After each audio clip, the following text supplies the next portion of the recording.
He was born a free man. Rome chained him as a slave. But what Rome didn't know was that this man would raise an army of the forgotten and bring the Republic to its knees.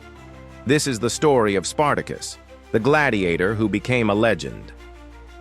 In 73 BC, Rome stood as the undisputed master of the Mediterranean. Its legions crushed kingdoms, its markets overflowed with wealth, and its arenas thundered with the roar of blood sport.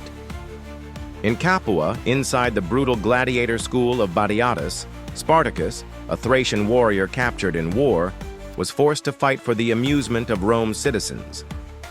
His life was violence, humiliation, and chains. He was whipped, mocked, and made to kill for sport. Every day was a battle for survival.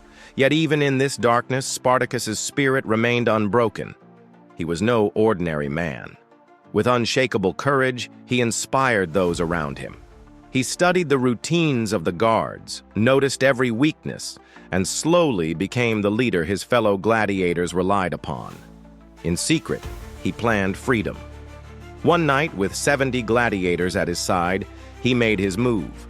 Armed with stolen kitchen knives and seized weapons, they fought their way to freedom, slipping into the forests and hills near Mount Vesuvius.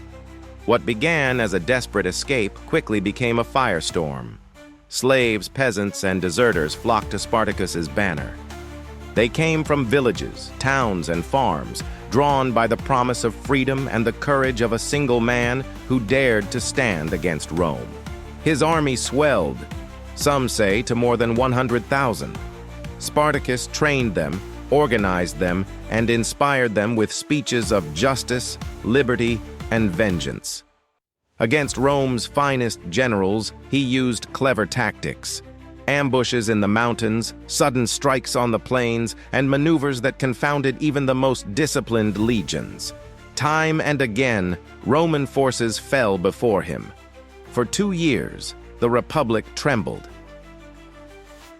The Senate could not ignore the humiliation. They turned to Marcus Licinius Crassus, the wealthiest man in Rome, ruthless and determined. With 8 legions, he cut off Spartacus's supplies, built fortifications, and gradually forced the rebel army into southern Italy. Spartacus's men fought bravely, moving like shadows through forests and hills, striking quickly and disappearing. Yet Crassus's numbers and discipline were overwhelming. At the Battle of the Silarus River in 71 BC, the dream ended. Spartacus is said to have fought his way toward Crassus himself, refusing to flee, striking with unmatched fury until he was surrounded and cut down. His body was never found. 6,000 of his men were crucified along the Appian Way, their broken bodies a grim warning to all who might rise against Rome. Rome called it a victory, but history remembers it differently. Spartacus did not topple the Republic, yet he proved a terrifying truth, that even the lowest slave could defy the greatest empire. He became more than a man. He became a symbol of hope, courage, and the relentless pursuit of freedom.